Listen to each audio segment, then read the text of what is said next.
Assalamualaikum warahmatullahi wabarakatuh. Selamat sore semuanya. Sore, Kak. Sebelumnya kalau misalnya yang baru ketemu kakak, akan perkenalkan nih, nama kakak Kak Indri. Nah, kami salah satu tutor ya di Bindo Hore Digital ini. Nah, hari ini kita akan bahas latihan soal UTBK di mapel biologi. Ini soal-soalnya di tahun 2019 ya. Nah, jadi kakak udah ini udah di apa soal-soalnya udah tahu di PPT ya. Jadi kita belajarnya dari sini melalui PPT. Oke, langsung mulai aja ya sambil menunggu yang lain juga. Nah, ini kalau misalnya yang tahu jawabannya boleh open mic boleh atau di chat juga boleh. Oke, kita langsung mulai ya dari nomor 1. Nah, ini tentang sistem pernapasan. Ketika terjadi ekspirasi pada proses pernapasan, maka otot titik-titik. Kira-kira ada yang tahu ini jawabannya?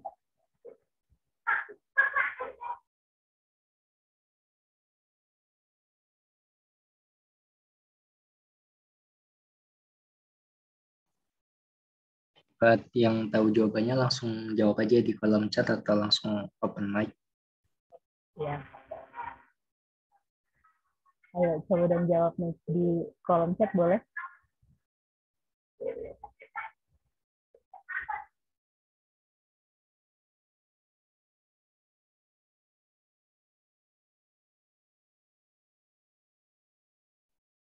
Oke, udah sambil menunggu jawaban kakak sambil bahas aja ya. Nah, ini jadi di sini ada nyari jawab nih. Oh, kayaknya ada di situ. Oke. Jadi gini, kalau misalnya ini yang ditanyakan di sini ketika terjadi ekspirasi pada proses pernapasan ya. Nah, di sini ada kata-kata ekspirasi. Ekspirasi adalah proses pengeluaran udara. Itu kan proses pengeluaran udara dari dalam tubuh. Itu namanya ekspirasi. Ini materinya mana sih? Nah, materinya ini tentang sistem pernapasan di kelas 11. Jadi kalau di pernapasan kan ada dua istilah nih. Ada yang pertama itu inspirasi, ada yang kedua adalah ekspirasi. Kalau inspirasi ini diartikan sebagai proses memasukkan udara. Ya, proses memasukkan udara ke dalam tubuh. Itu inspirasi, baru kalau ekspirasi berarti kebalikannya proses mengeluarkan udara dari dalam tubuh. Oke. Nah, kalau misalnya di materi ini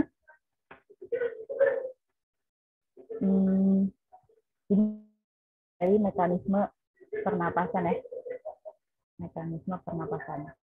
Yang ada dua jenis. Yang pertama adalah pernapasan dada. Yang kedua adalah pernapasan perut. Nah, masih ingat bedanya? Kalau misalnya pernapasan dada, itu yang berperan adalah otot antar tulang rusuk. Ya, kalau misalnya pernapasan perut yang berperan adalah otot diafragma. Ini perbedaan utamanya. Jadi jawabannya pasti nggak jauh-jauh dari situ. Ini kan otot titik-titik ya. Berarti antara diafragma sama tulang rusuk aja. Ini kayak yang jawaban B itu perut, terus yang C juga namanya sternocleidomastoidea, itu berarti pasti salah. Karena yang berperan itu cuma dua otot aja. Tulang rusuk sama begitu. Oke, ini kata kunci yang pertama. Nah, sekarang kita bahas prosesnya ya. Jadi kan tadi kalau di pernapasan itu ada inspirasi sama ekspirasi. Nah, kita bahas dulu yang inspirasi pernapasan dada. Nah, tadi karena yang berperan itu adalah otot antar tulang rusuk, berarti kalau inspirasi pertama otot antar tulang rusuknya itu kontraksi. Nah, tapi di sini perlu diperhatikan yang kontraksi itu bagian luarnya. Ternyata kalau inspirasi, yang kontraksi ada otot antar tulang rusuk bagian luar. Ya, ini luar. Atau tulang rusuk eksternal. Sedangkan otot antar tulang rusuk bagian dalam itu sebaliknya, berarti relaksasi. Ya, dia relaksasi. Baru setelah ototnya itu kontraksi dan relaksasi, paru-parunya, maksudnya tulang rusuknya, ya, tulang rusuknya itu naik dan paru-parunya akan mengembang. Paru-parunya mengembang. Lalu nanti tekanan di dalam paru-paru itu akan lebih kecil ya dibandingkan tekanan di udara luar. Baru setelah itu udara luar bisa masuk ke dalam tubuh. Nah, ini poinnya di proses inspirasi.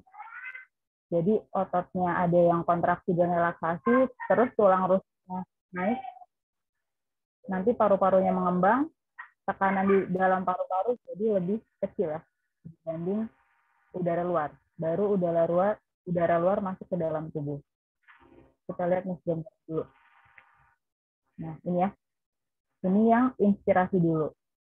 Tuh, jadi tulang rusuknya itu jadi naik di sini dan paru-paru itu mengembang, jadi membesar. Terus kan nanti udaranya masuk. Itu yang inspirasi pernapasan dada. Nah, terus satu lagi ekspirasi. Sebenarnya ini tinggal balikannya aja. Jadi kalau diinspirasikan yang tulang rusuk bagian luarnya kontraksi, berarti kalau diekspirasi otot antar tulang rusuk bagian luarnya relaksasi. Ya, relaksasi. Lalu bagian dalamnya berarti kontraksi. Nah, ini jangan kebalik ya. Terus berarti tulang rusuknya itu turun dan paru-parunya berarti mengempis maksudnya. Mengempis ya. Baru tekanan di dalam paru-paru berarti lebih besar dibandingkan tekanan di udara luar. Dan udara luar bisa keluar dari dalam tubuh. Ya. Jadi yang dipahami boleh salah satunya aja nih, mau yang inspirasi atau yang ekspirasi. Karena itu berkebalikan ya. Oke, ini di pernapasan dada.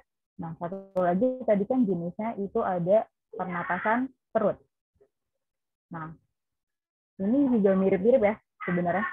Jadi kalau di pernapasan perut kan tadi yang berperan itu otot diafragma. Ya, jadi di sini berarti yang berkontraksi adalah otot diafragmanya. Ya, berarti otot diafragmanya itu kontraksi. Ini berarti bukan tulang rusuk yang naik ya, tapi diafragmanya. Nah, tapi di sini perlu diperhatikan juga, jadi diafragmanya itu akan datar atau mendatar. Diafragma mendatar. Kalau ke bawahnya sama aja. Paru-parunya akan mengembang, terus tekanan dalam paru-paru lebih kecil, baru udara luar masuk ke dalam tubuh.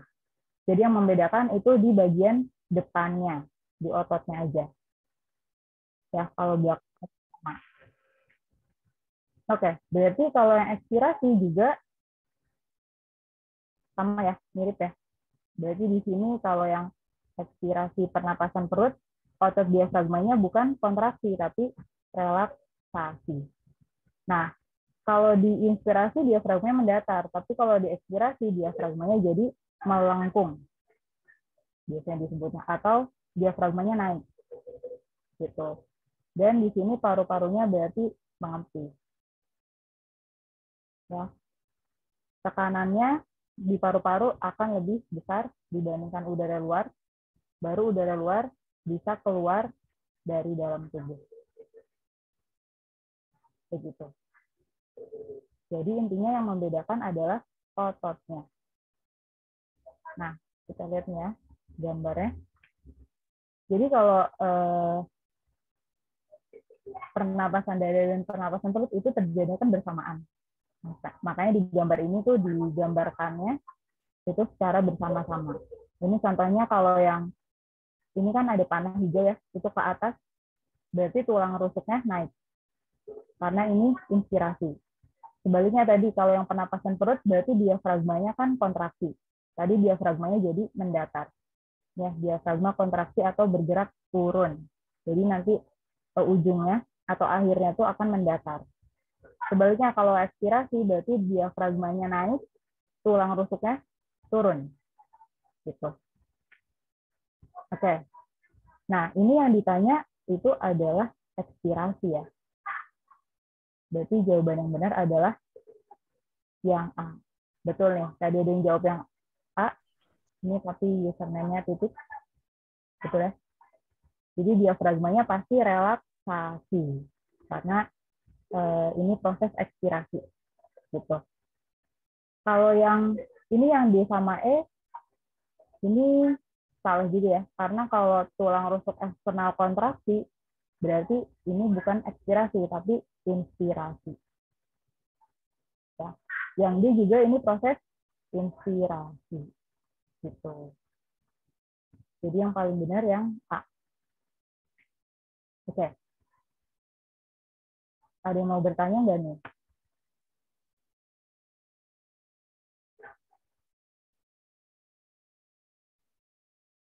Nggak ada ya? Paham lah ya ini. Oke. Nggak ada. Kita lanjut nih. Nomor 2. Hal yang tidak di dalam proses biosintesis.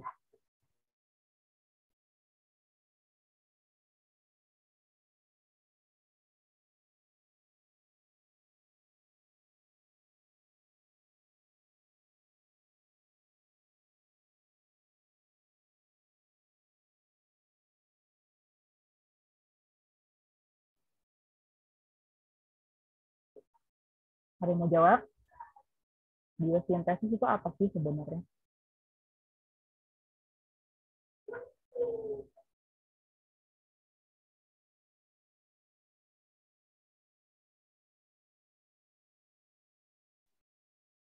Oke, sudah kebahas ya.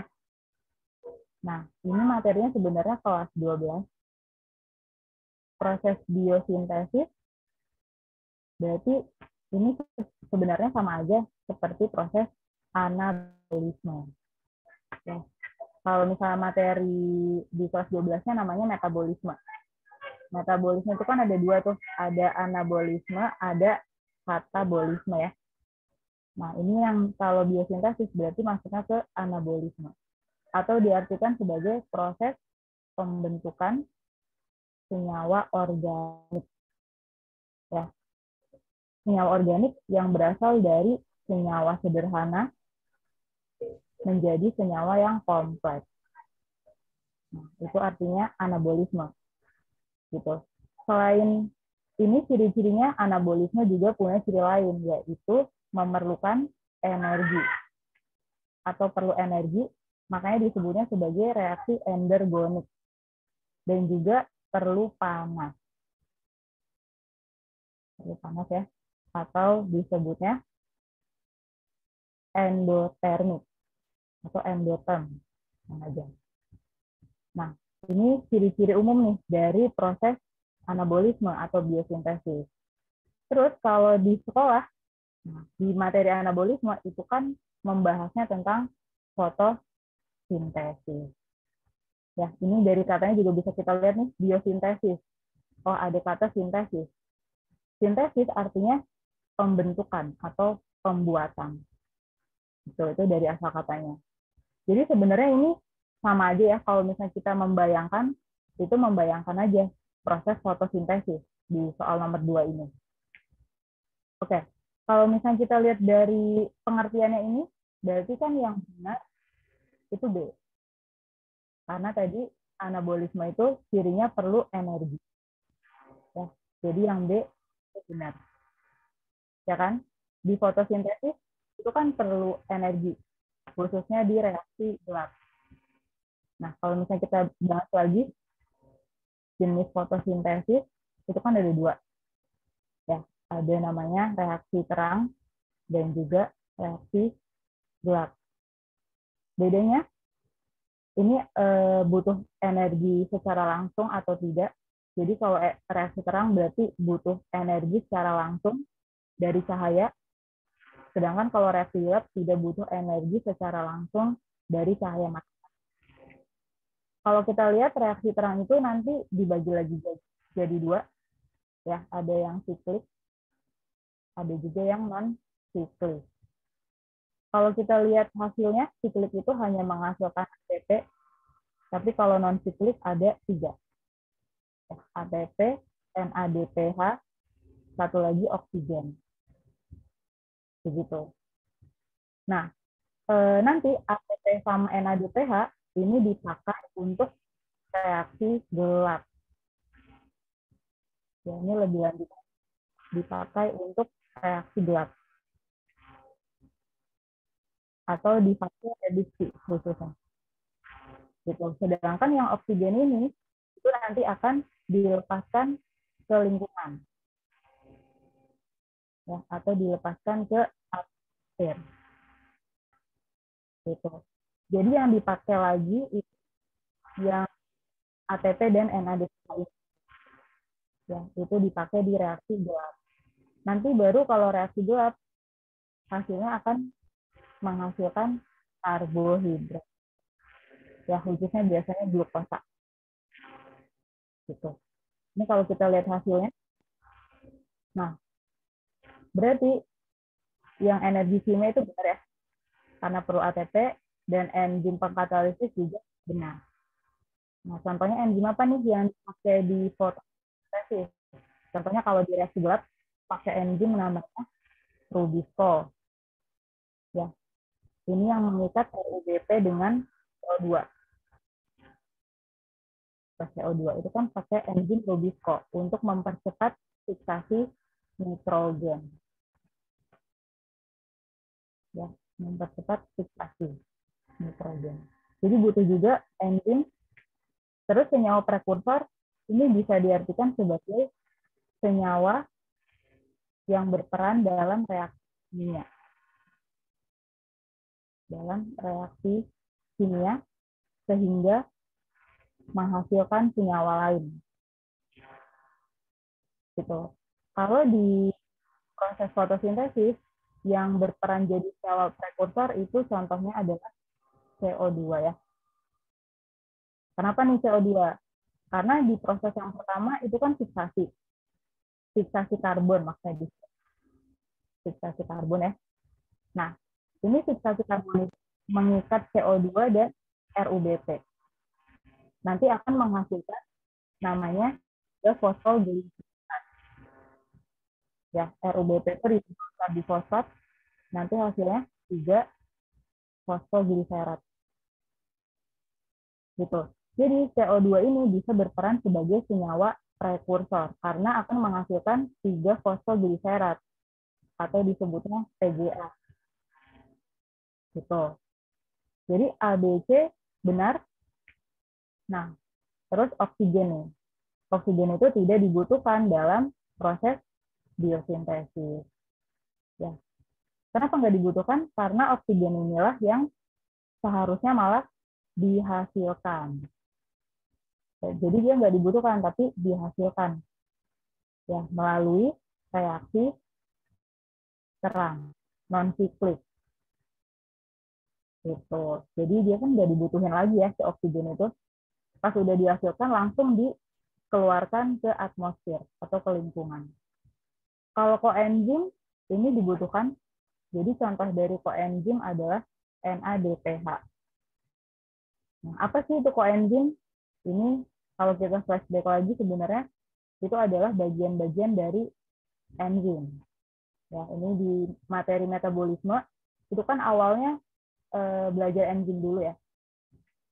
Nah, kalau kita lihat lagi nih, enzim itu kan ada secara umum tuh ada apoenzim, itu tersusunnya dari protein cirinya. Yang kedua itu kofaktor. Kofaktor itu non protein. Tuh kan, ya, kita lihat gambarnya. Ini yang apoenzimnya, yang warna kuning. Ini yang kofaktor, ungu. Kofaktor itu non protein. Terus kalau si apoenzim dan kofaktor itu digabungkan, holoenzim namanya. Ya, jadi holoenzim itu gabungan dari apoenzim dan kofaktor. Ya, ini pasti belajar kan dulu di sekolah. Nah, nanti kofaktor nih ternyata dibagi lagi jadi dua ya. Ada yang organik, contohnya vitamin, ada yang anorganik, contohnya kayak ion-ion. Itu namanya kofaktor anorganik. Lalu yang dibagi lagi itu kofaktor organik. Ada koenzim dan gugus prostetik. Koenzim tuh contohnya yang NADH, NADPH, gitu ya, FADH. Kalau gugus prostetik itu yang nggak ada H-nya. Jadi cuma SAD, NAD, itu gugus prostetik. Gitu. Jadi ini koenzim itu adalah jenis dari kofaktor. Nah, ini dibutuhkan ya. Butuh kalau di fotosintesis itu NADPH. Ini di fase reduksi. Oke. Jadi yang dibutuhin itu oksigen. Oke. Yang belum jelas boleh ditanyain di kolom chat.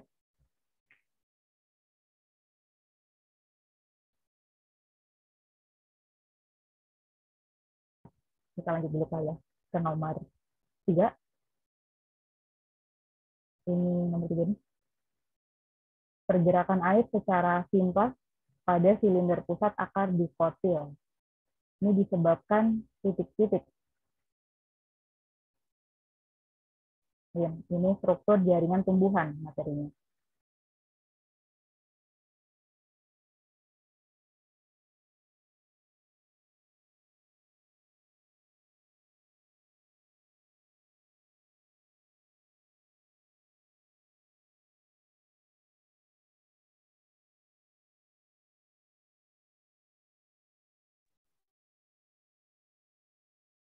Masih ingat ini? Atau udah belajar belum nih? Tentang rute simplas, rute apoplas. Ya, materinya.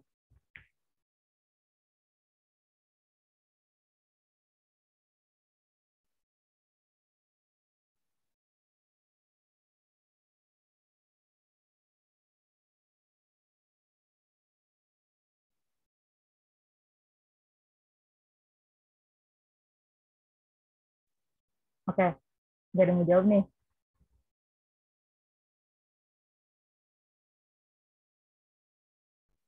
Sudah, kita bahas bareng-bareng ya. Nah, di sini ada di pergerakan air secara simplas.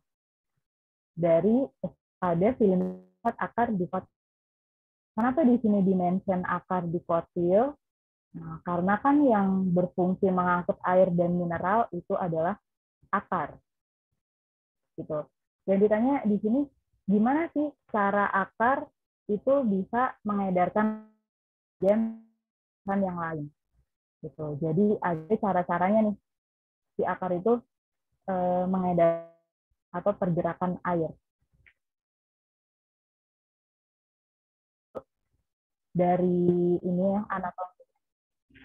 Jadi kalau anatomi akar dari luar ke dalam, itu kan yang paling luar namanya epidermis.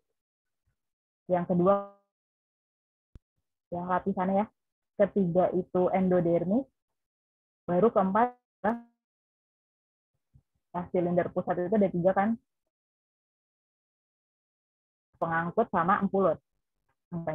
Nah, jadi si air itu pasti dia bergeraknya melewati lapisan satu ke lapisan yang lain.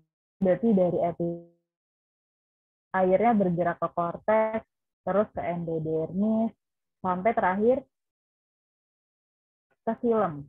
Karena silem inilah yang mengedarkan air ke seluruh tumbuhan. Gitu kan? Nah, jadi di sini materinya itu ada 2 rute pergerakan air. Nah, namanya adalah simplas dan poplas. Kita bahas dulu yang simplas. Oke. Jadi kalau simplas, si airnya itu bergerak dengan memanfaatkan plasmodesmata. Nah, plasmodesmata itu yang mana sih strukturnya? Nah, jadi bisa dikatakan plasmodesmata itu adalah sel yang menghubungkan satu lapisan dengan lapisan lain. Nah, ini contohnya ya. Ini si epidermis sama korteks itu dia dihubungkan nih oleh plasmodesmata. Gitu. Jadi dia menghubungkan lapisan satu sama lapisan lain. Gitu. Nah, kalau simplas, jadi airnya bergerak ngelewatin si plasmodesmata. Ya, makanya di sini yang simplas nih yang warna oranye ya. Kita fokus ke oranye nih. Tuh, dia dari epidermis, korteks, endodermis, sampai perisikel, itu melewatinya celah-celah ini. Atau namanya plasmodesmata. Karena dia memanfaatkan plasmodesmata, jadi bisa kita katakan juga kalau simplas, airnya bergerak melewati sitoplasma. Ya, melewati sitoplasma. Karena kan sitoplasma itu di tengah-tengah sel ya, dia bentuknya cair. Sitoplasma. Oke, itu simplas. Yang kedua adalah apoplas. Kalau apoplas, airnya tuh nggak melewati plasmodesmata, tapi airnya memanfaatkan ruang ekstraseluler, dinding sel. Nah, yang mana sih ruang ekstraseluler? Namanya juga ekstraseluler, berarti di bagian luar. Nah, yaitu yang di sini kalau digambarkan yang warna biru. Jadi kalau apoplas itu airnya lewat pinggir-pinggir, bisa dikatakan gitu ya, lewat pinggir-pinggir atau disebutnya ruang ekstraseluler. Tapi di sini si apoplas itu punya kendala nih. Kendalanya apa? Jadi pas melewati lapisan endodermis, ya, akar itu punya struktur namanya pita Kaspari. Di sini yang warna oranye. Nah, masalahnya si pita Kaspari ini tidak bisa ditembus oleh air. Gitu. Jadinya pas airnya itu udah melewati pita Kaspari, terpaksa nih airnya itu harus bergerak secara simplas. Gitu. Jadi makanya di sini dari yang biru-biru terus tanahnya langsung masuk ke sini, menuju ke dalam ya, atau menuju ke saluran simplas. Begitu. Jadi intinya nanti akhirnya itu pasti semuanya bergerak secara simplas untuk sampai ke film. Gitu. Ya. Itu simplas sama apoplas, jadi yang membedakan dari ininya melewati apa. Simplas itu melewatinya plasmodesmata atau sitoplasma. Kalau apoplas itu melewatinya ruang ekstrasel. Begitu. Itu yang membedakan. Nah, ini gambar lainnya ya. Tuh, jadi kalau yang simplas itu dia lewatnya di tengah-tengah gitu atau sitoplasmanya yang warna biru nih. Tuh kan? Tapi kalau apoplas itu melewatinya di pinggir-pinggir atau ekstraseluler.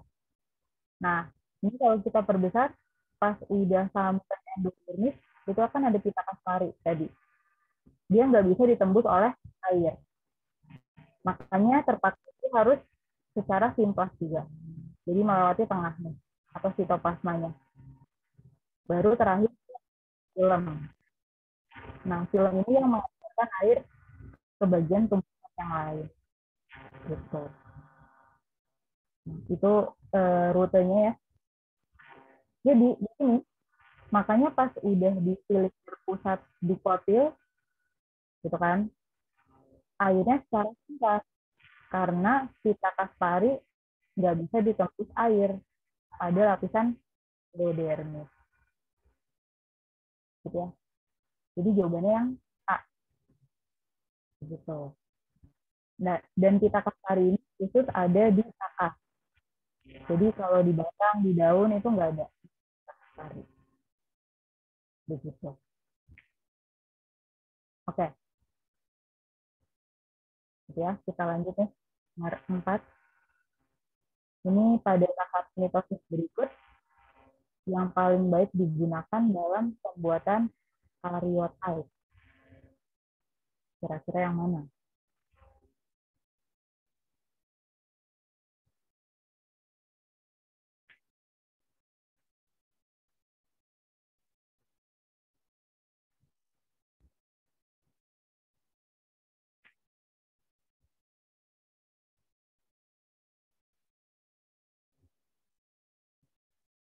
Nah, di sini dimension karyotype ya. Ada yang tahu nggak nih pengertiannya?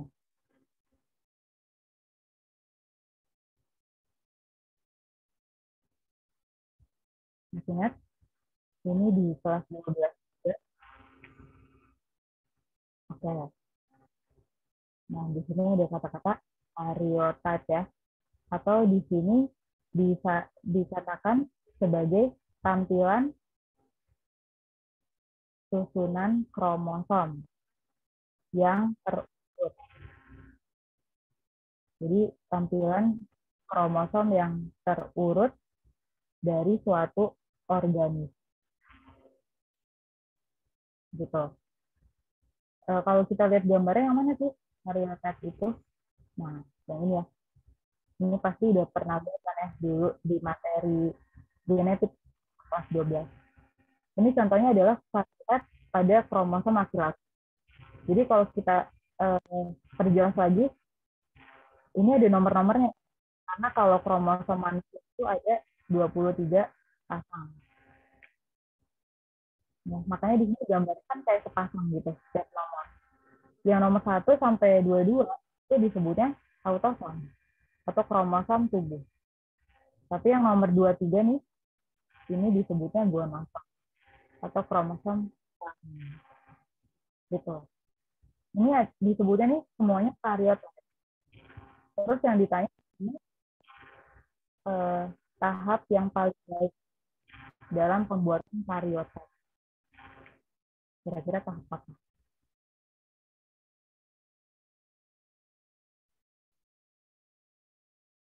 Ada yang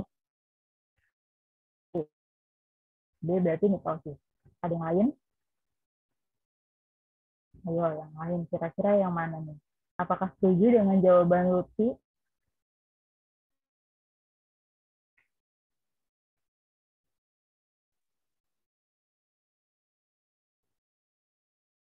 Sama B juga. Oke, ada yang C. Nah, jawaban yang benar itu adalah yang metafase. Betul ya? Kata Lutfi nih tadi, metafase. Kenapa metafase? Nah, ini kita lihat lagi nih, siklus mitosis. Bahkan ada yang profase, metafase, sampai ke telofase. Kenapa jawabannya bukan profase? Nah, di sini kan profase itu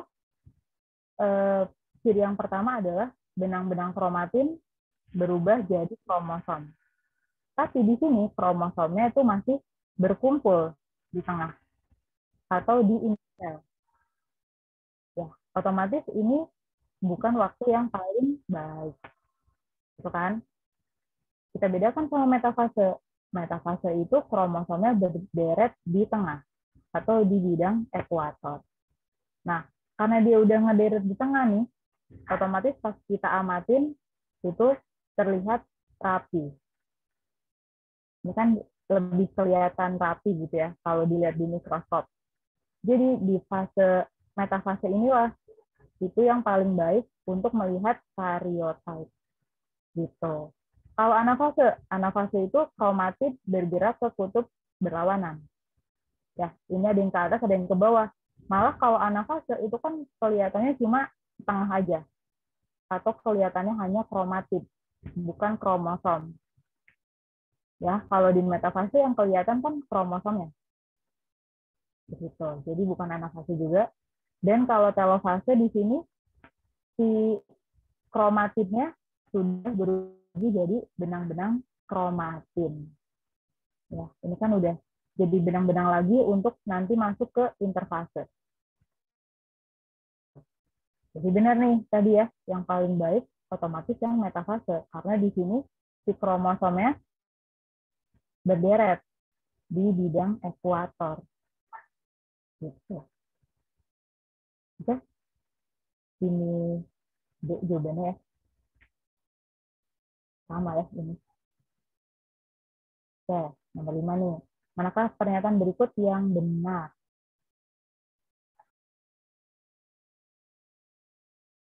Ya, ini materinya sintesis protein ya. Oke, ada yang mau SS nomor 3. Benar. Ya.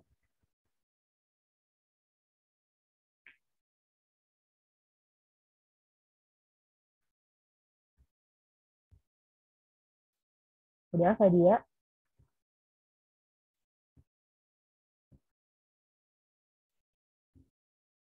Udah. Oke. Kita lanjut nomor 5 nih. Manakah pernyataan berikut yang benar? Ini materinya tentang sintesis protein. Di kelas 12 juga.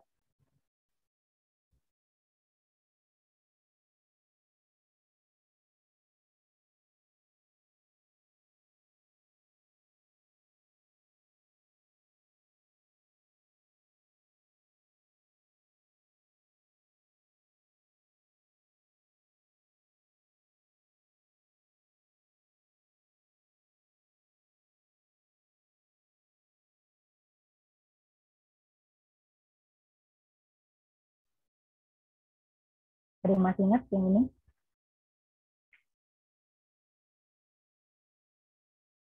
Transkripsi dan translasi ya. Kalau di sintesis protein,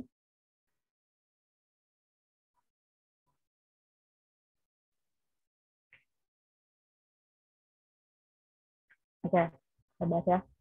Kita langsung ya. Lutfi menjawab A. Nah, yang lain?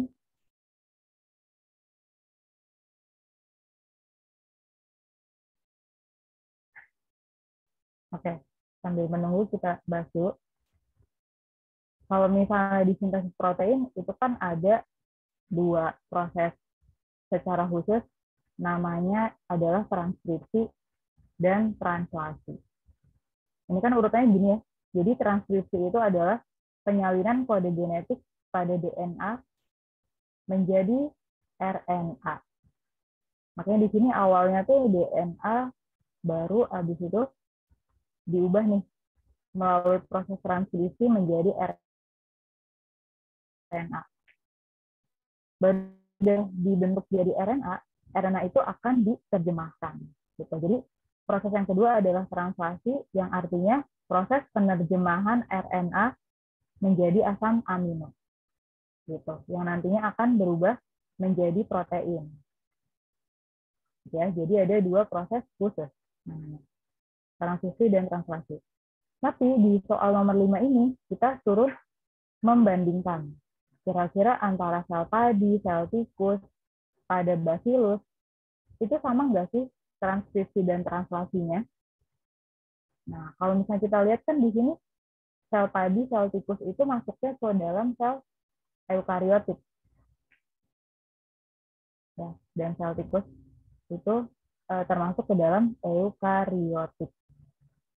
Sel yang eukariotik pengertiannya adalah sudah punya membran inti. Tuh. Sedangkan yang bacillus dan E. coli itu masuknya ke dalam prokariotik. Ya. Dan E. coli ini adalah prokariotik, berarti belum punya membran inti. Atau belum punya membran inti. Nah, yang mana sih membran inti itu? Kita lihat nih. Nah, di gambarnya. Kita yang eukariotik dulu yang ini. Ini contohnya adalah sel hewan. Gitu. Jadi kalau sel hewan tadi masuknya eukariotik, makanya di nukleusnya, ini kan yang ungu-ungu itu nukleus, itu sudah ada membran intinya. Yang mana membran inti? Nah, yang ini ya, nuclear envelope, atau yang melapisi si nukleus. Itu kan namanya membran inti atau membran nukleus. Gitu. Ini kalau di eukariotik, tapi kalau di prokariotik itu nggak ada tuh membran intinya. Ini contohnya sel bakteri. Ya, bakteri itu DNA-nya bentuknya sirkuler atau disebutnya nukleoid. Jadi cuma gini aja nih di dalam DNA-nya. Nah, di sini kelihatan nih dia nggak ada membrannya, membran intinya. Tuh, itu adalah sel prokariotik. Ya, kalau kita lihat dari pengertiannya. Nah, jadi di sini berarti antara eukariotik dan prokariotik tentu sintesis proteinnya berbeda. Gitu. Kalau di eukariotik, ya transkripsinya terjadinya di nukleus.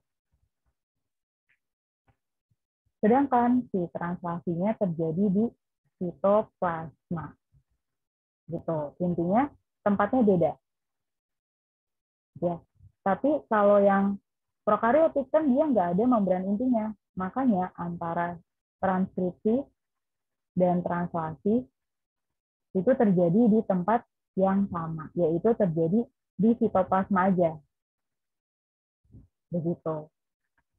Itu perbedaan tempatnya. Terus yang kedua perbedaannya karena di eukariotik itu kan udah punya membran inti.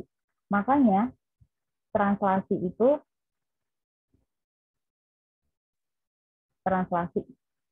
tidak bisa dimulai sebelum transkripsi selesai. Gitu. Jadi harus nungguin dulu nih transkripsi selesai, baru kalau udah selesai bisa translasi. Itu kalau di eukariotik. Nah, si prokariotik ini kan tempatnya sama nih, transkripsi dan translasi. Makanya bisa memulai translasi sebelum transkripsi selesai. Atau bisa kita katakan keduanya itu bisa mulai sama-sama. Ya, jadi bisa berbarengan gitu mulainya. Itu perbedaannya di antaranya. Jadi di sini pernyataan yang benar otomatis yang A ya. Karena padi itu adalah eukariotik. Jadi transkripsinya di inti sel atau nukleus, translasinya di sitoplasma. Harusnya yang C sama D semuanya itu di sitoplasma, nggak ada di nukleus. Oke. Jadi itu 5A jawabannya. Kita lanjut 6. Pernyataan manakah yang tepat mengenai reproduksi Pteridophyta? Ya, ini kelas 10.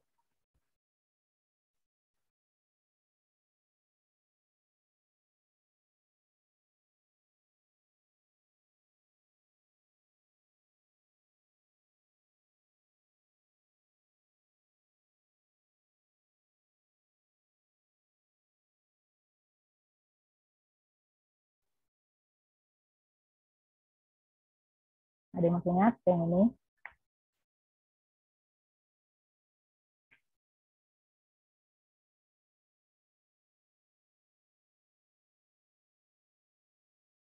Pteridophyta adalah tumbuhan paku ya. Pteridophyta itu adalah tumbuhan paku. Gitu. Jadi di sini ditanya nih, kira-kira pernyataan yang benar tentang tumbuhan paku itu yang mana? Gitu. Sadia menjawab A. Jawaban Sadia sudah betul.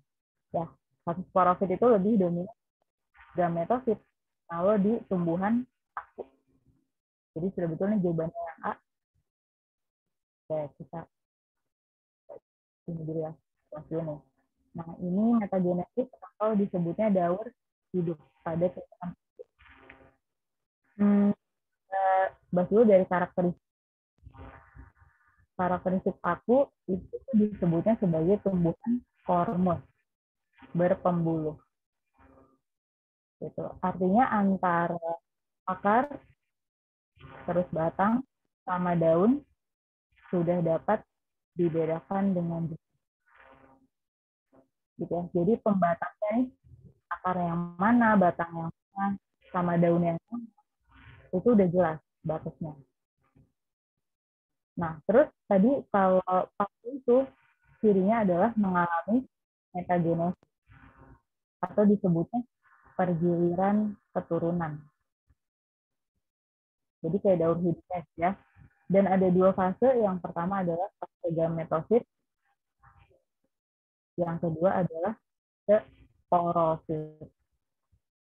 Oke, kita bahas ya. Ini kalau kita lihat di sini, di metagenesis paku diawali dengan spora. Karena paku itu berkembang biak pakai spora. Gitu. Jadi awalnya itu spora, dia mengalami mitosis menjadi protalium. Ya. Ini karena mitosis, makanya kromosom masih haploid. Sporanya N, terus mitosis tetap N di sini. Terus protalium itu berubah jadi archegonium dan antheridium. Ya, archegonium jadi ovum, antheridium jadi sperma. Gitu. Nah, si fase gametosit itu berakhir terbentuknya ovum dan sperma. Gitu. Jadi di sini tujuannya adalah menghasilkan gamet, ya, berupa ovum dan sperma. Selain menghasilkan gamet, kita lihat kromosom ya. Jadi kalau fase gametosit, kromosomnya itu haploid semuanya. Sebaliknya nih, yang kedua, yaitu fase sporosit. Ini kan tadi ovum sama sperma dia bergabung nih, fertilisasi, jadi zigot. Makanya di sini kromosomnya sudah 2N.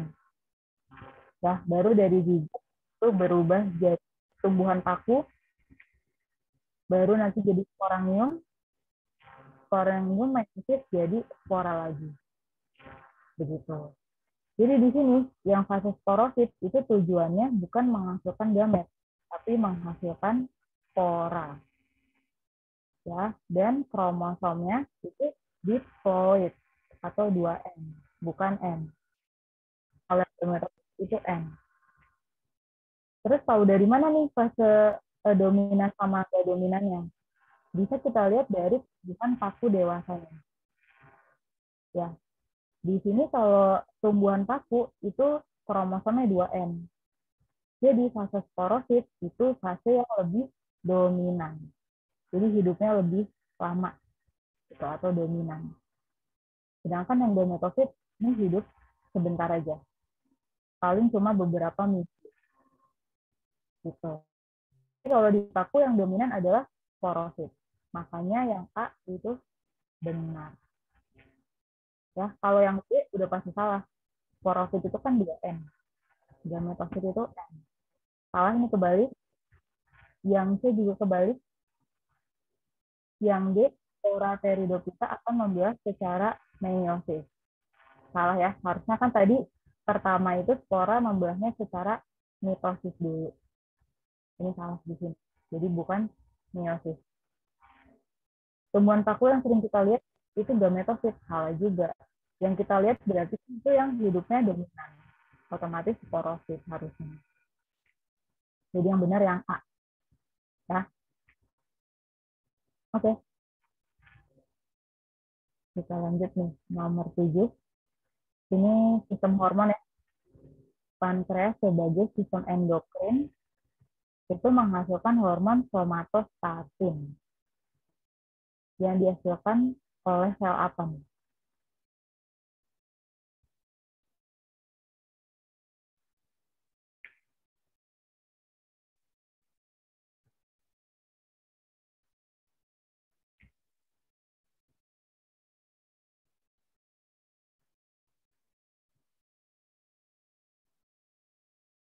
Nggak ada yang ngerti nih. Ini materinya tentang sistem hormon. Nah, kita 11.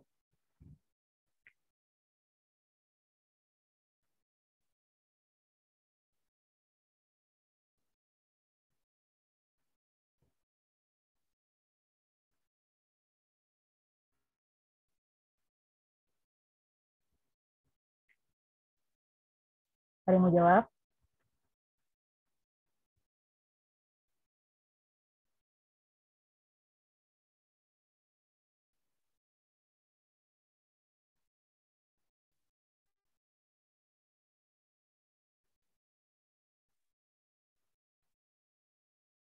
Oke, sudah kita bahas ya yang ini. Nah, di sini di optionnya itu disebut nih, ada sel alfa, sel beta, sel delta. Nah, jadi berarti pankreas itu menghasilkan atau strukturnya itu terdiri dari sel alfa, beta, sama delta. Oke, kita bahas dulu nih ciri-ciri dari kelenjar pankreas. Nah, kalau misalnya hormon itu kan dikeluarkan oleh sistem endokrin. Ya. Atau sistem endokrin itu terdiri dari beberapa kelenjar. Salah satunya adalah kelenjar pankreas. Nah, ini ciri-cirinya ya. pankreas itu di sini memiliki sekelompok sel khusus disebut sebagai pulau Langerhans. Kalau kita lihat nih di sini, ini kan strukturnya tuh seperti berlobus-lobus. Jadi kayak ada lobus-lobusnya. Ya, yang bulat-bulat ini itu namanya lobus. Nah, sebenarnya itu adalah pulau Langerhans disebutnya. Kalau kita perbesar tuh kayak gini, ya di dalam satu lobus ini, di dalam pulau Langerhans itu ada 3 jenis sel. Alfa, beta, sama sel delta.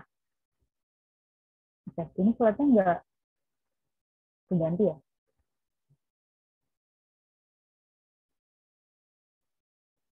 Ya, berarti nggak keganti ya. Oke, bentar.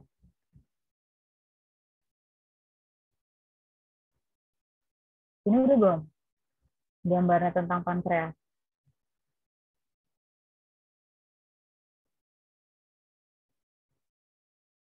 Belum? Oke, dulu.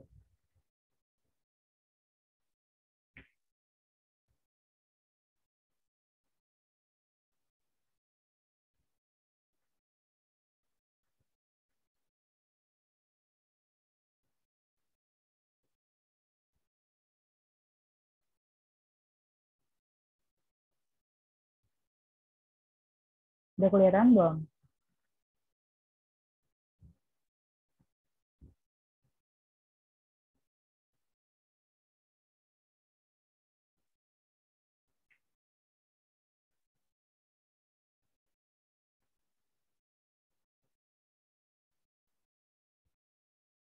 Belum kelihatan ya?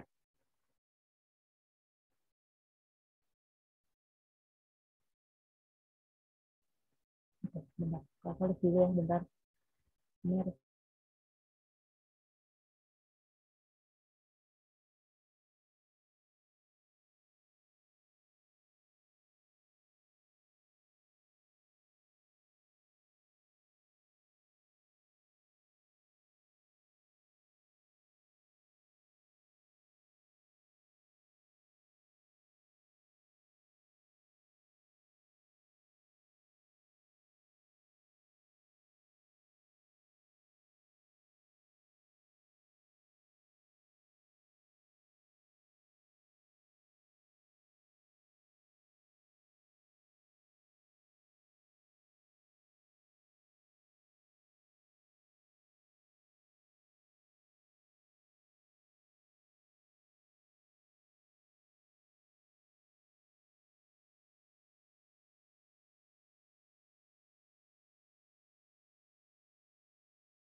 Halo, udah kelihatan belum? Oke. Tadi sinyalnya ya. Oke, kita lanjutin ya. Nah, ini jadi tadi ya, kalau kelenjar pankreas itu memiliki sel khusus namanya pulau Langerhans, dan si pulau Langerhans itu ada 3 sel, namanya sel alfa yang warna tua ya, terus sel yang biru muda, sama delta itu yang warna ungu. Dan masing-masing sel tersebut itu menghasilkan yang berbeda. Nah, kita lihat nih. Jadi kalau misalnya sel alfa kan sekresi hormon glukagon namanya. Glukagon fungsinya untuk meningkatkan kadar gula atau untuk meningkatkan glukosa. Itu fungsi utamanya. Sebaliknya kalau sel beta itu sekresi insulin. Nah, ini kebalikan dari glukagon. Kalau glukagon itu meningkatkan, kalau insulin menurunkan kadar gula. Ya, baru sel delta itu sekresi somatostatin. Nah, dialah yang negatif nih fungsinya karena akan menghambat insulin dan glukagon. Begitu. Jadi tadi kalau yang ditanya somatostatin otomatis yang sel delta jawabannya. Jadi yang C.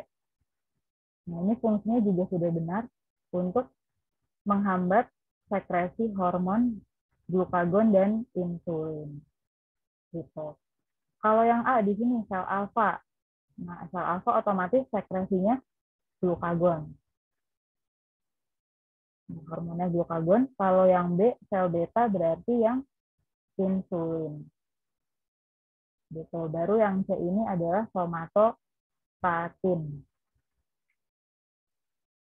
Ya. Jadi yang benar yang C. Lanjut ya. 8 nih. Ini ada urutan basa nitrogen pada DNA awal. Nah, itu ada ACC, GGC, TTA. Terus ada adisi nih. Basa nitrogen T di rantai awal. Jadi berubah menjadi apa?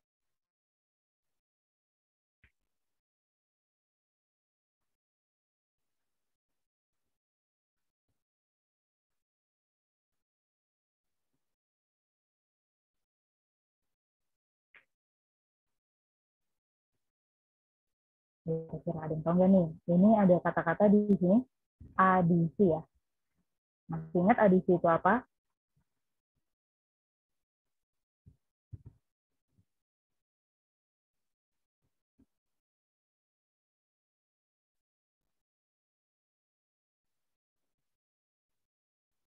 Iya, betul kata Kaulisan. Adisi itu penambahan. Betul. Jadi berarti ada penambahan T ya di awal. Berarti yang mana?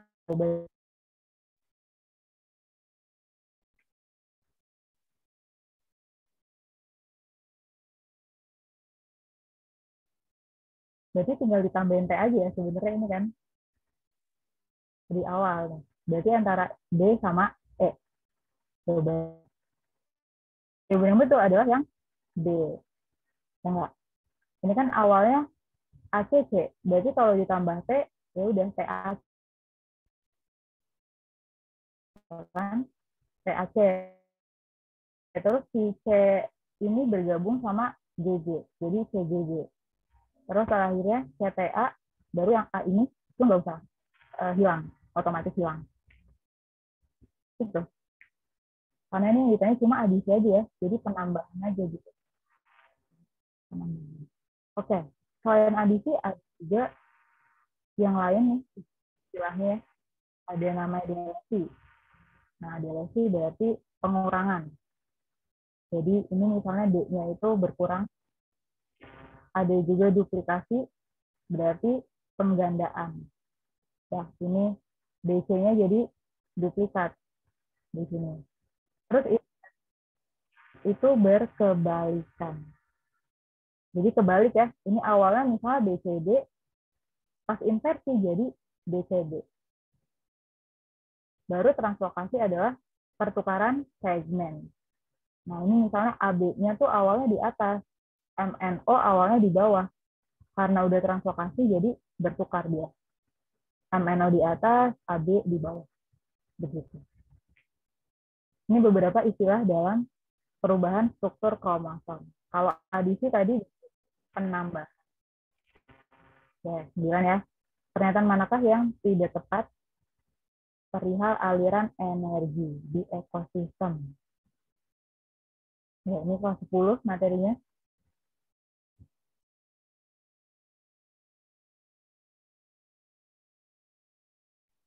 Oke, kalau mau SS nomor 7, bentar ya.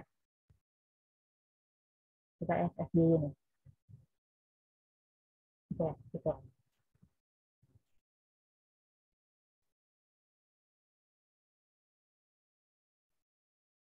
Udah ya.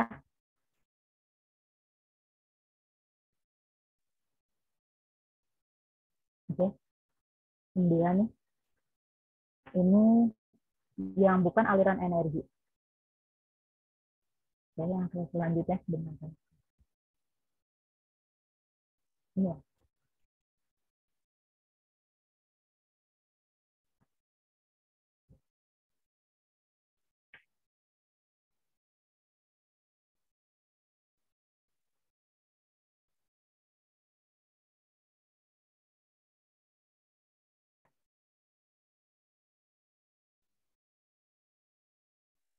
Ya udah ya, Kala.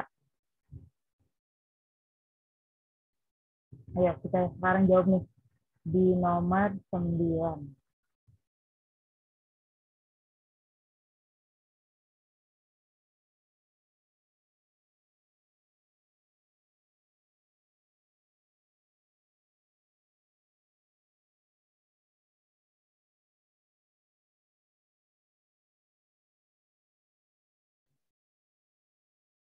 Ada yang mau jawab yang ini?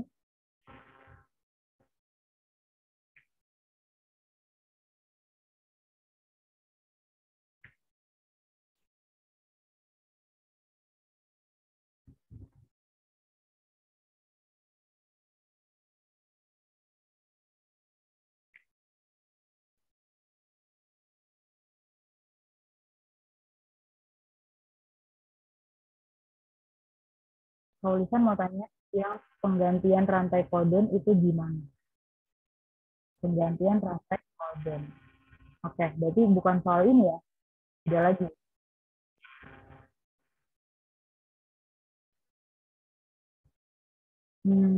Oke, kita bahas ya.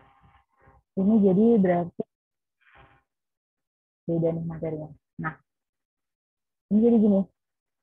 Kan kalau misal di soal ya, biasanya gini. Ubahlah rantai jadi kodon atau antisen jadi kodon. Gitu kan ya biasanya. Yang itu bukan yang dimaksud. Nah, oke, soal itu. Oke. Jadi kita harus tahu jenis DNA. Jadi kalau DNA itu punya dua struktur ya. Jadi ada namanya punya dua pita atau dua rantai. Maksudnya. Ini jadi rantai DNA ya. Yang pertama itu namanya sense. Yang kedua adalah antisense. Itu DNA. Kalau yang RNA itu beda. Ya, RNA itu ada kodon dan juga antikodon. Nah, bedanya apa nih? Oke, yang kita tahu kalau DNA itu kan dia tersusun dari 3. Dari fosfat, dari basa nitrogen, satu lagi sama gula, deoksiribosa.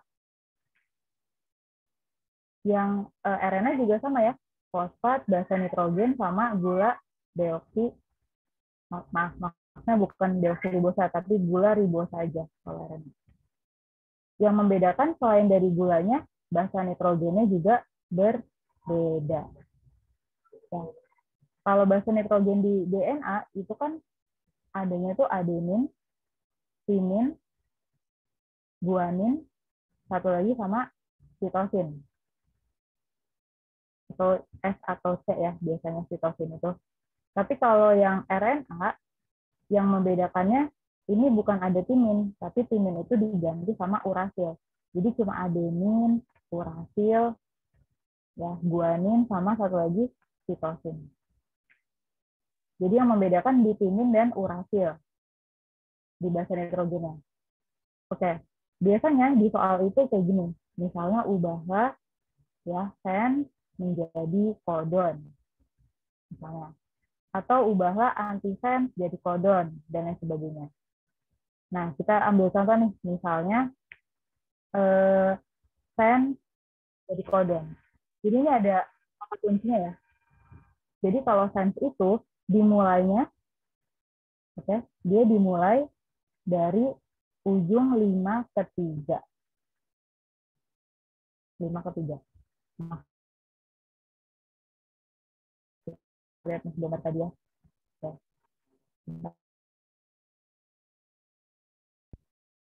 Nah, ini kan bisa kita lihat nih, DNA itu ada ujung 5 sama ujung 3.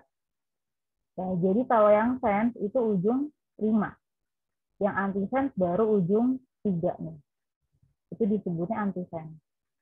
Oke, kalau antisense itu dimulai dari ujung 3 ke 5. Ya.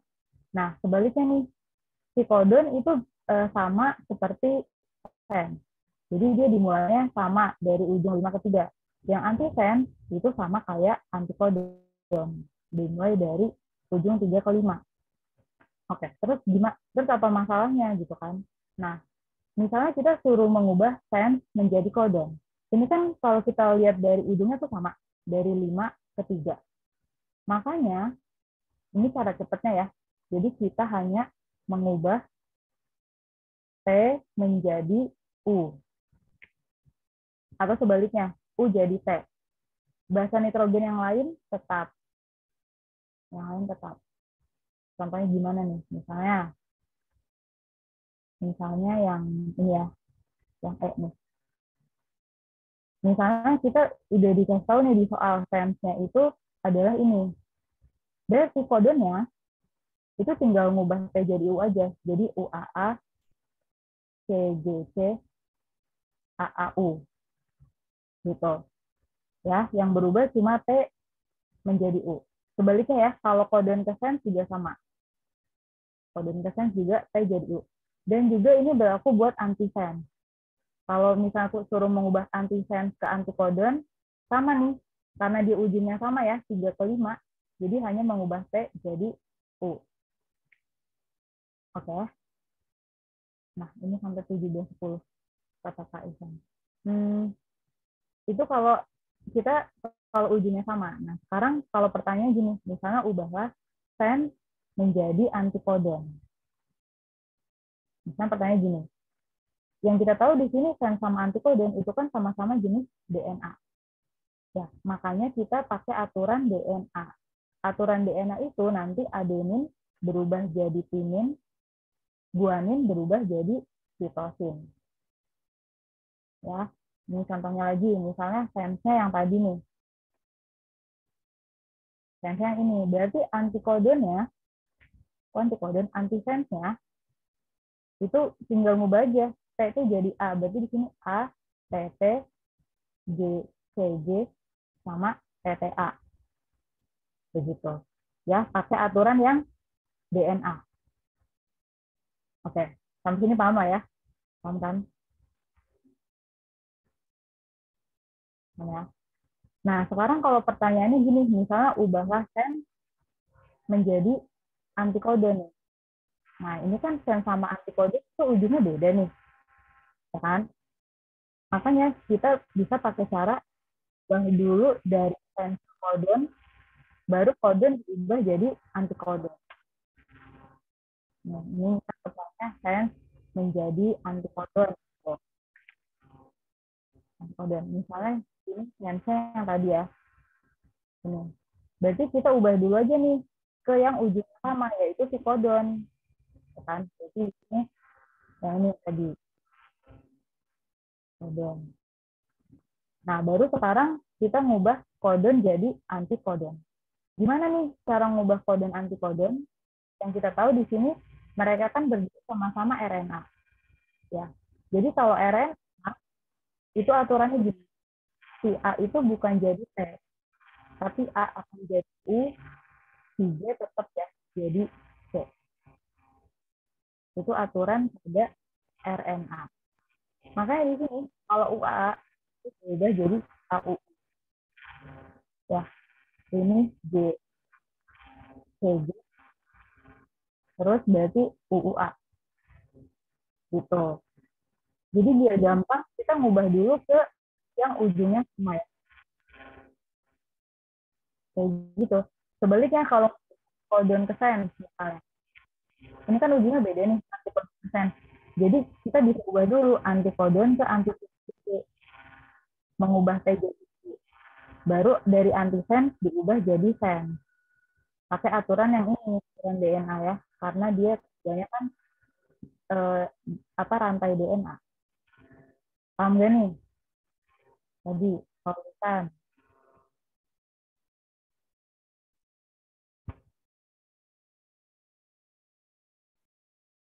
oke, udah paham ya? Iya, itu caranya. Jadi nanti kalau dibolak-balik di soal, ya jangan bingung. Sebenarnya kan soalnya cuma ngebuat gitu aja. Ya, yang penting harus tahu pasangannya. Sense itu kan pasangannya kodon, antisense, pasangannya antikodon. Begitu. Oke, semoga paham. Intinya begitu aja sih sebenarnya ini. Oke, oke, sama. Kita lanjut ya berarti. Ini nanti kan ada recordingnya ya, bisa dilihat lagi. Nah, ini ya, makin bisa dibeli. Oke, ini aliran energi di ekosistem. Nah, yang kita tahu, jadi kalau di ekosistem itu kan energi itu bisa mengalir melewati rantai makanan. Oke. Nah, ini jadi energi itu bisa mengalir ya. Energi di ekosistem itu dapat mengalir melalui rantai makanan. Jadi misalnya gini, jadi dari produsennya misalnya tumbuhan, itu nanti makan ulat ya, nanti ulat dimakan misalnya cacing, itu kan nanti cacing baru dimakan burung. Nah, jadi si tumbuhan itu mengalirkan energi ke ulat, terus ke cacing, baru ke burung. Gitu. Dan si aliran energi ini ternyata mengikuti hukum termodinamika. Nah, ini di fisika ya, apa berhubungan juga hukum termodinamika. Jadi kan kalau yang kita tahu termodinamika itu ada dua hukum. Yang pertama adalah termodinamika satu yang bunyinya seperti pernyataan yang B. Energi itu tidak bisa diciptakan dan tidak bisa dimusnahkan, tapi bisa diubah jadi tipe lain. Itu pernyataannya. Yang kedua, termodinamika dua adalah aliran energi itu selalu tidak efisien. Maksudnya gimana nih? Jadi berarti semakin tinggi rantai makanan, ya, energi yang dialirkan itu akan semakin kecil. Semakin kecil. Contohnya gimana nih? Nah, ini bisa kita lihat di gambar ini. Nah, ini kan namanya trofik ya. Namanya tingkat trofik, ini sama aja sih kayak rantai makanan ya. Kan paling bawah otomatis produsen ya. Nah, misalnya produsen itu kan dia yang menghasilkan energi dari fotosintesis. Jadi dia misalnya menghasilkan 20.000 nih kilokalori energinya. Pas dia mengalirkan energi ke si herbivora di sini atau konsumen satu, itu hanya mengalirkan 2.000 energi aja atau cuma 10% dari energi yang dia buat oleh si produsen ini. Jadi energi yang dialirkan cuma 10%. Nah, otomatis dari konsumen satu nih, si herbivora, pas mengalirkan ke konsumen dua, misalnya tikus, itu cuma 200. Ya, sampai nanti paling atas itu cuma kebagian 2 kilokalori. Gitu. Makanya tadi semakin tinggi rantai makanan atau semakin tinggi tingkat trofik, energinya pasti semakin kecil. Gitu. Hal ini sesuai sama termodinamika 2. Kalau aliran energi itu tidak efisien. Ya, itu sesuai teori juga ya. Jadi energi yang dihasilkan yang dialirkan cuma 10%.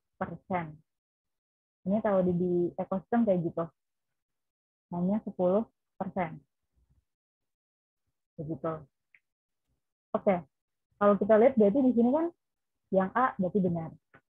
Yang sesuai termodinamika 1. Yang B benar tadi.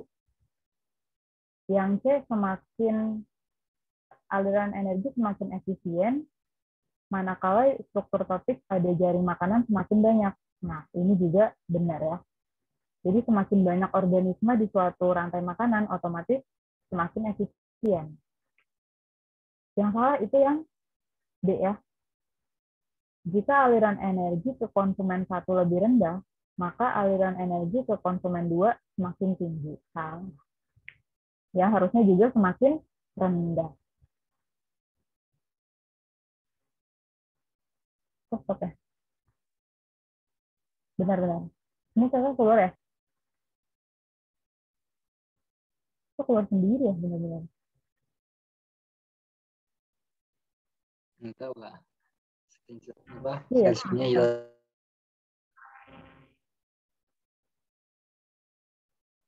makanya kok keluar sendiri gitu. Ya. Ini yang pembahasan dari Kak, nanti selanjutnya di live teaching berikutnya. Oke. 9 nomor ya sekarang. Berarti kurangannya 6 nomor.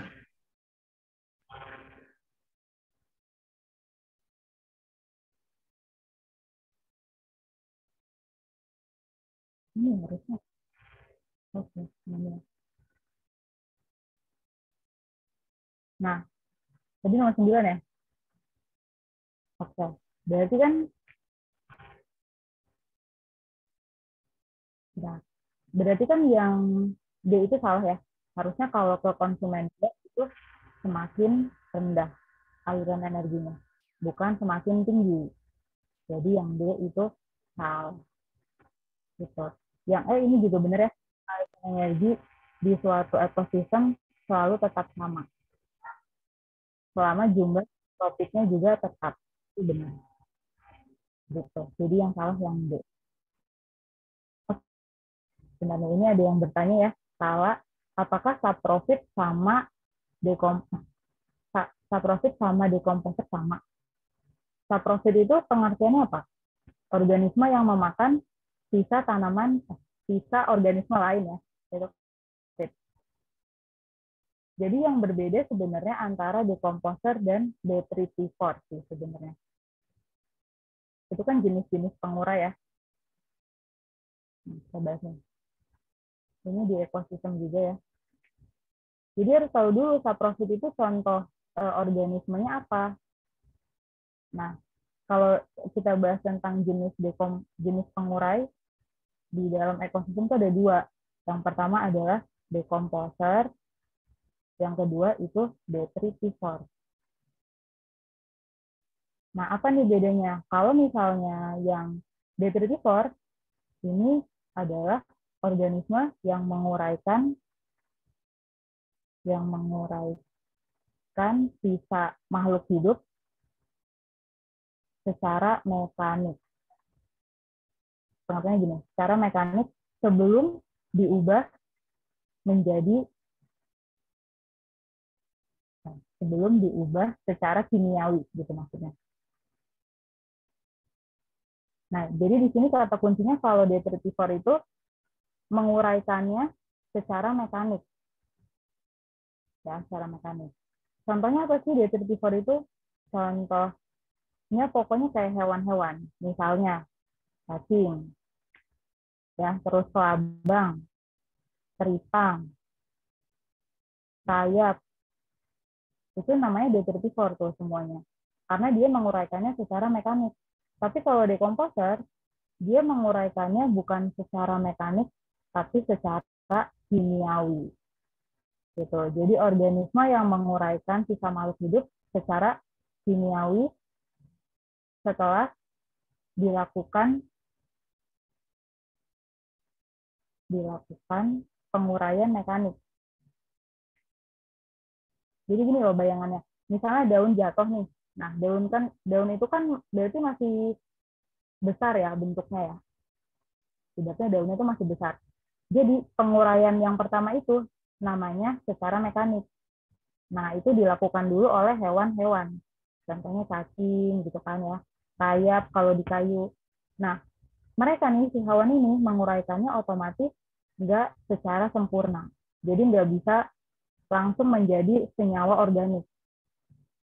Makanya harus dilanjutkan nih oleh dekomposer ini gitu.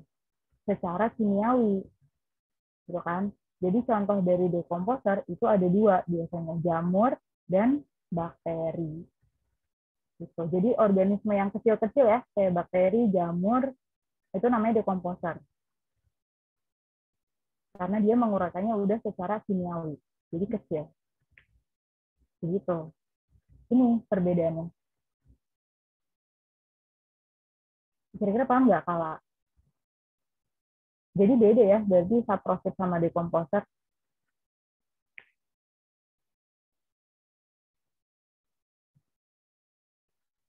Gimana kalau ada yang mau ditanya lagi? Atau udah jelas?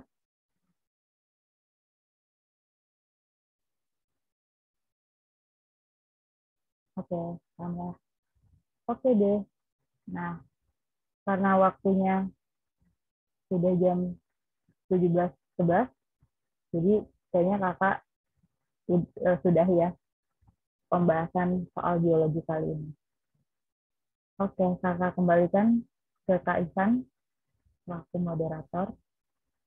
Baik, Kak. Terima kasih Kak Indri yang telah mengajar pada sore hari ini. Semoga ilmu yang disampaikan bermanfaat buat kita semua dan semoga bisa ditanamkan sampai UTBK ya.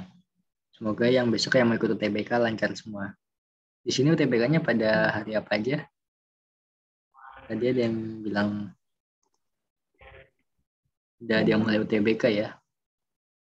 Itu Wah, besok ada yang besok. kalau misalnya ada yang besok, ada yang Senin, kebanyakan besok ya. Ya, ada tanggal 22 dan tanggal 23, tadi ada yang tanggal 24 juga gitu. Ya, semangat lah. Ada tanggal 28 gitu. Ini tinggal 2 ya berarti. Ya. Ini tadi udah kan ke sore jadi tinggal dikit ya pesertanya ya. Kan tadi juga pada nanyain ada recordnya apa enggak. Tenang aja ada recordnya. Nanti recordnya diupload ke channel YouTube-nya. Channel YouTube Varia Digital, cari aja Varia Digital. Jangan lupa subscribe ya. Jadi buat yang tadi udah join di awal, yang di pertengahan dah izin live, terus nanyain nanti lihat aja di channel YouTube Varia Digital. Karena uploadnya kemudian kalau nggak nanti malam, besok pagi baru diupload gitu. Jadi yang pengen lihat recordnya, pengen diulang, bisa lihat di channel YouTube-nya ya. Sama yang tadi baru joinnya pertengahan, nggak ikut di awal, bisa lihat juga pas mukanya di channel YouTube-nya. Ya, sampai sini ada pertanyaan?